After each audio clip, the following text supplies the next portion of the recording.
Hi, നമസ്കാരമുണ്ട്. എല്ലാവർക്കും എൻ്റെ വരയിലേക്ക് സ്വാഗതം. 1998 കാലഘട്ടങ്ങളിൽ ഞാൻ ബാലരമ എന്ന് പറഞ്ഞ കുട്ടികളുടെ മാസികയിലെ ചിത്രകാരനാണ്.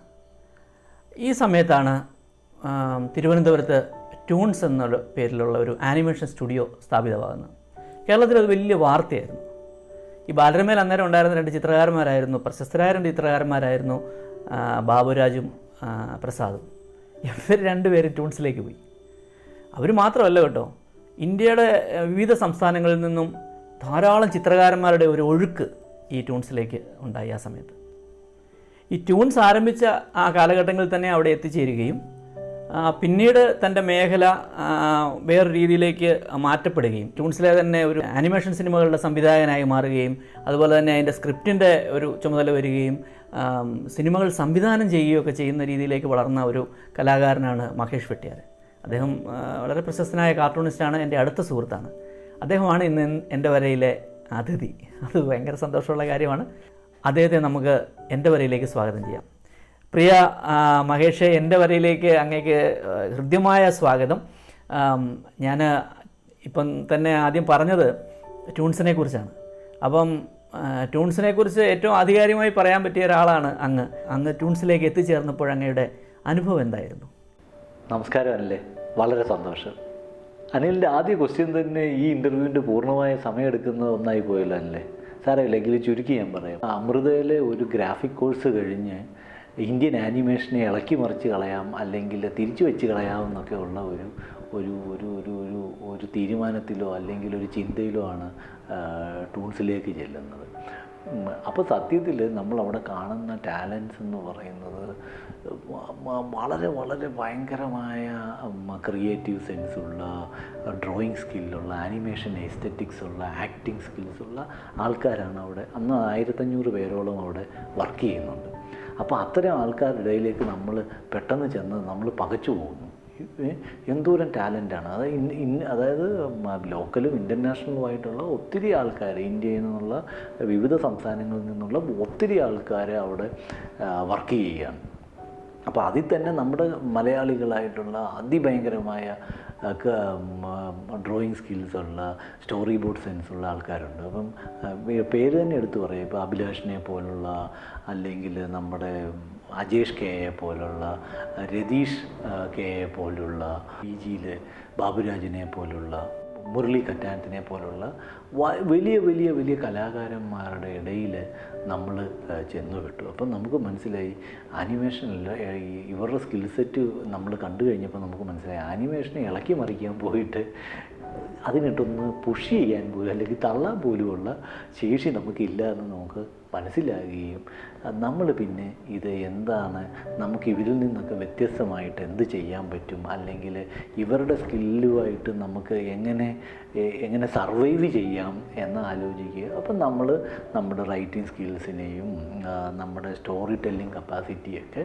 കൂടുതൽ ഗ്രൂം ചെയ്ത് ആ വഴിക്കോട്ട് തിരിഞ്ഞു. അപ്പോഴെല്ലാം സത്യത്തിൽ ഒരു കാർട്ടൂണിസ്റ്റ് എന്ന നിലയിലുള്ള ഒരു ഒരു ഒരു പ്രത്യേകതരം കഴിവ്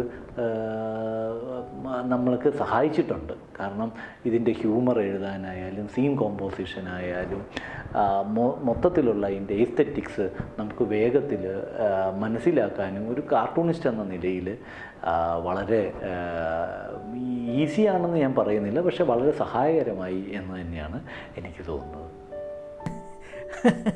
അതുകൊണ്ടെന്താ മോശമായില്ലല്ലോ, വേറെ രീതിയിലേക്ക് മാറ്റപ്പെട്ടു. കൃത്യമായ ഒരു മേഖല കൃത്യമായിട്ട് അങ്ങ് കണ്ടെത്തി. അത് എല്ലാ കലാകാരന്മാരും കണ്ടെത്തേണ്ട ഒരു കാര്യമാണ്. അങ്ങും കൃത്യമായിട്ടത് കണ്ടെത്തി. അതുകൊണ്ടാണല്ലോ സ്വാമി അയ്യപ്പൻ പോലെ ഒരു മലയാളത്തിലെ ആദ്യത്തെ ആനിമേഷൻ സിനിമ അങ്ങേക്ക് സംവിധാനം ചെയ്യാൻ സാധിച്ചത്. ഇവിടെ നമ്മുടെ പ്രേക്ഷകർക്കൊക്കെ താല്പര്യം കാണും. ആ അനുഭവം ഒന്ന് വിശദീകരിക്കാമോ? കാർട്ടൂൺ നെറ്റ്വർക്കിന് വേണ്ടിയിട്ട് ജിൽജിൽ ജീനി എന്ന് പറഞ്ഞിട്ടൊരു എപ്പിസോഡ്സ് ചെയ്തുകൊണ്ടിരിക്കുന്ന സമയത്ത് പാരലി ഒരു മൂവിയും റൺ ചെയ്തുകൊണ്ടിരിക്കുകയാണ്. ആ സമയത്ത് ടൂൺസിൻ്റെ CEO ആയ ജയകുമാർ സാർ, ഞങ്ങളൊക്കെ JK എന്ന് വിളിക്കുന്ന ആൾ, അദ്ദേഹത്തിൻ്റെ ഓഫീസിലേക്ക് വിളിക്കുന്നു. അപ്പം പുള്ളി വളരെ കോർഡിയലായിട്ട് വിളിച്ചിരുത്തി വളരെ സ്നേഹത്തോട് സംസാരിക്കുന്നു. നമുക്ക് ഇവിടുത്തെ മിത്തും ലെജൻസും ഒക്കെ വെച്ച് എന്തെങ്കിലും ചെയ്താൽ കേരളത്തിൽ നിന്ന് തന്നെയായാൽ നല്ലതായിരിക്കും എന്ന് പുള്ളി പറഞ്ഞു. അപ്പം ഞാൻ പറഞ്ഞു, സാറ് കേരളത്തിലെ മിത്തിനും ലെജൻസിനും ഒന്നും ഒരു ക്ഷാമവും ഇല്ല. ഐതിഹ്യം മലയിൽ നിന്ന് തന്നെ നമുക്ക് എടുക്കാൻ ഇഷ്ടം പോലെ ക്യാരക്ടേഴ്സും മിത്തുകളും ലെജൻസും എല്ലാം ഉണ്ട്. നമുക്ക് അവിടെ നിന്നൊരു സാധനങ്ങൾ ചെയ്യാം. ഐതിഹ്യമാലയൊക്കെ അവിടെ ഇരിക്കട്ടെ മഹേഷ്, എനിക്ക് വേണ്ടത് സ്വാമി അയ്യപ്പനാണ്, അതൊന്ന് ചെയ്താലോ എന്ന് ചോദിക്കും.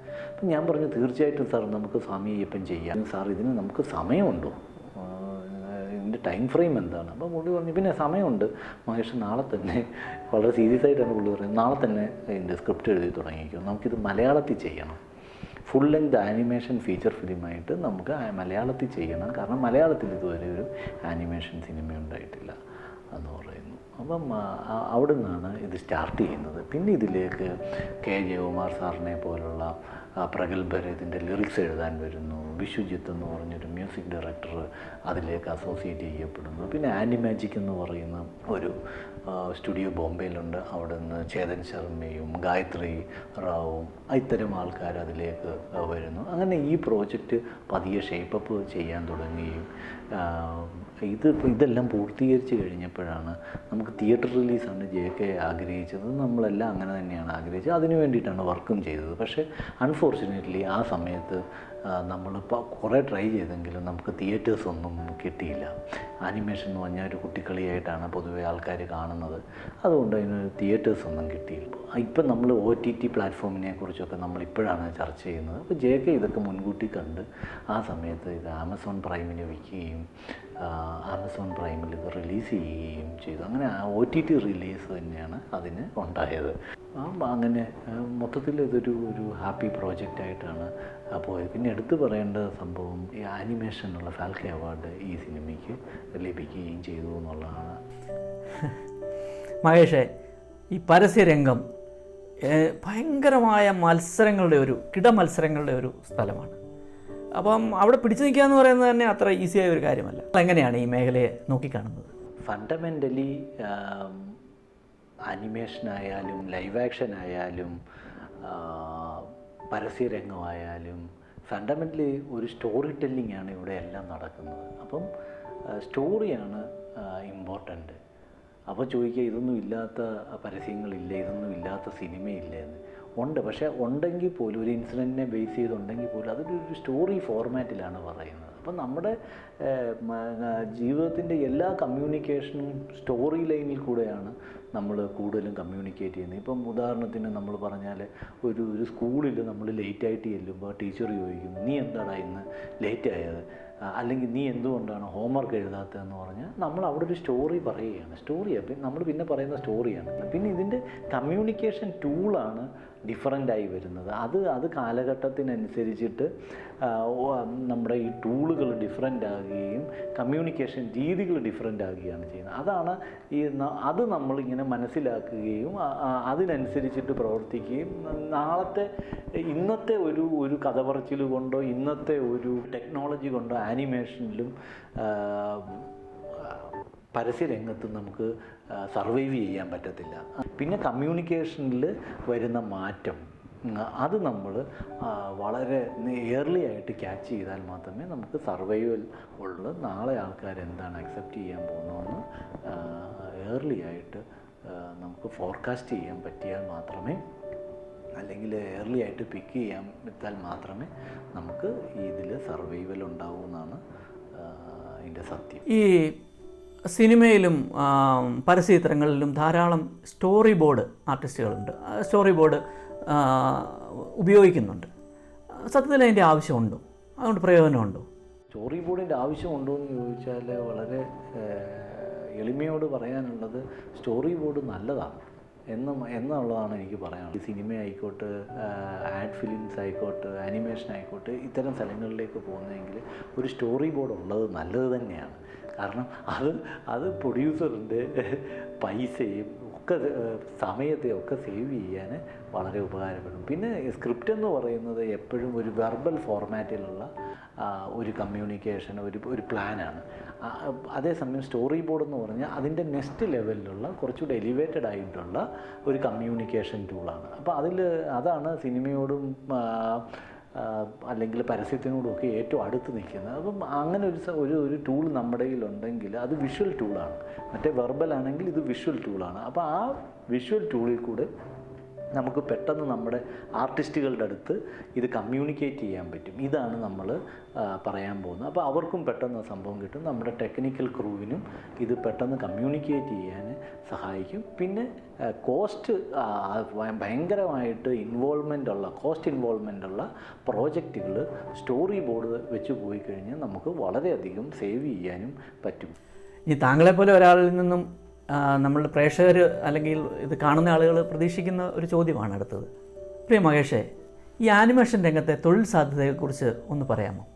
എല്ലാ കാർട്ടൂണിസ്റ്റുകൾക്കും ആർട്ടിസ്റ്റുകൾക്കുമൊക്കെ വലിയൊരു തൊഴിൽ സാധ്യത ഈ മേഖലയിലുണ്ട്. ഞാൻ അതിൻ്റെ ഈ തൊഴിൽ എക്സ്പെർട്ടൊന്നും അല്ലെങ്കിലും ഇത്രയും നാളും ഇതിനകത്തിൽ വർക്ക് ചെയ്തതെന്ന് എനിക്ക് മനസ്സിലാവുന്നത് അവിടെ ടാലൻസിനെ കിട്ടുന്നില്ല. ടാലൻസ് നമുക്കുണ്ട്, നമ്മുടെ കേരളത്തിലായാലും ഇന്ത്യയിലായാലും ടാലൻസ് ഉണ്ടെങ്കിലും ഒരു റൈറ്റ് വേയിൽ അല്ലെങ്കിൽ ഒരു ശരിയായ രീതിയിൽ ട്രെയിനിങ് കിട്ടിയ ആർട്ടിസ്റ്റുകൾ നമുക്കില്ല. അപ്പോൾ ഈ നമ്മൾ സാധാരണ എന്താ എല്ലായിടത്തും ചെയ്യുന്നത്, നമ്മളൊരു ഫോട്ടോഷോപ്പിൻ്റെ ഒരു ടൂള് പഠിക്കുന്നു, ഫ്ലാഷിൽ എന്തെങ്കിലുമൊക്കെ ഒന്ന് അനക്കാനോ ചാടാനോ ഒക്കെ പഠിക്കുന്നു, ഒരു ബൗൺസിങ് ബോർഡ് കഴിയുന്നു, അപ്പോൾ നമ്മൾ ആനിമേറ്ററായി എന്ന് പറഞ്ഞ് നമ്മളെ മാർക്കറ്റിലേക്ക് തള്ളിവിടുകയാണ്. സത്യത്തിൽ അത്തരം വിദ്യാഭ്യാസം കൊണ്ട് നമുക്ക് ജോലി കിട്ടത്തില്ല. അപ്പം ശരിക്കും പറഞ്ഞാൽ ഈ ഒരു പ്രൊഡക്ഷൻ ഓറിയൻറ്റഡ് ആയിട്ടുള്ള ഒരു പ്രൊഡക്ഷൻ പൈപ്പ് ലൈനുള്ള ഒരു സ്ഥലത്ത് നമ്മളുടെ കോഴ്സ് ചെയ്യുകയും പഠിക്കുകയും ഒക്കെ ചെയ്താൽ തീർച്ചയായിട്ടും ഇതിൽ തൊഴിൽ സാധ്യതകൾ, അതിപ്പോൾ ആനിമേറ്റർ എന്നുള്ള തസ്തികയിലായിരിക്കില്ല.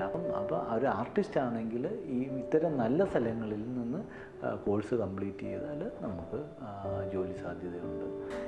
വെട്ടിയാർ പോലെയുള്ള ഒരു കൊച്ചു ഗ്രാമത്തിൽ നിന്ന് താങ്കൾ ഹോളിവുഡ് വരെ എത്തിച്ചേർന്നു. എന്തു തോന്നുന്നു? അതിൻ്റെ ആ ചോദ്യം വളരെ രസകരമാണ്. ഈ ഹോളിവുഡിൽ എങ്ങനെ എത്തി? സത്യത്തിൽ ഹോളിവുഡിലൊന്നും എത്തിയിട്ടില്ല. അവിടെ 1-2 പരസ്യങ്ങളിൽ വർക്ക് ചെയ്യാൻ കഴിഞ്ഞു.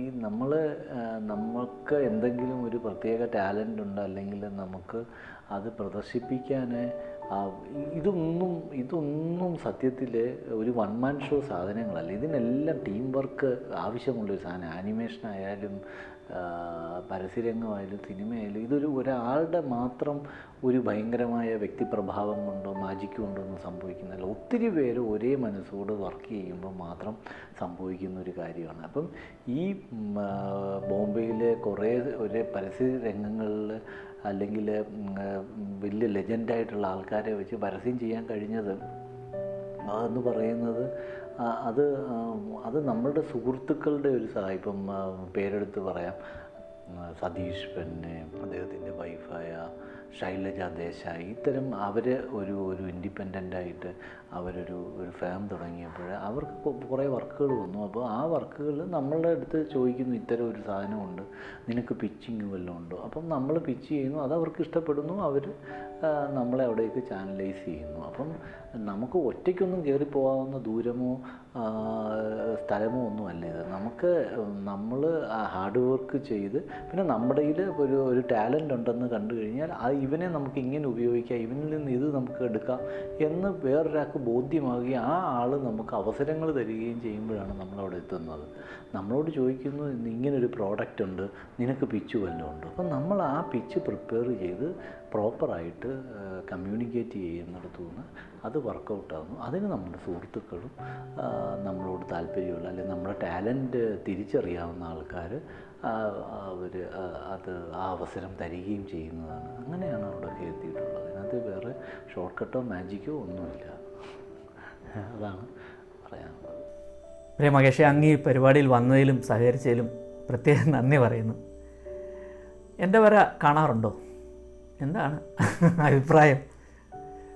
എൻ്റെ വരെ കാണുമോ എന്ന് ചോദിച്ചാൽ തീർച്ചയായിട്ടും. കാരണം ഇത്തരം ഇപ്പം ഇതിൻ്റെ വര പഠിപ്പിക്കുന്നതായാലും മറ്റ് ആർട്ടിസ്റ്റുകളെ പരിചയപ്പെടുത്തുന്നതായാലും അപ്പം നമ്മുടെ ചുറ്റും നടക്കുന്ന സാധനങ്ങൾ ഒരു വൺ മാൻ ആർമിയായിട്ട് അനിൽ ചെയ്ത് ഇത് ജനങ്ങളുടെ മുമ്പിൽ എത്തിക്കാനുള്ള ഒരു എഫോർട്ട് നമുക്ക് ഡെഫിനറ്റ്ലി നമ്മളത് റെസ്പെക്റ്റ് ചെയ്യുന്നുണ്ട്.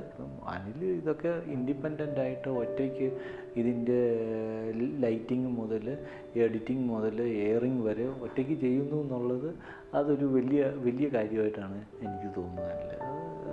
നമ്മൾ റിയലി അത് അപ്രിഷ്യേറ്റ് ചെയ്യേണ്ട ഒരു സാധനം തന്നെയാണ്. വളരെ നന്ദി, നമസ്കാരം. കഥ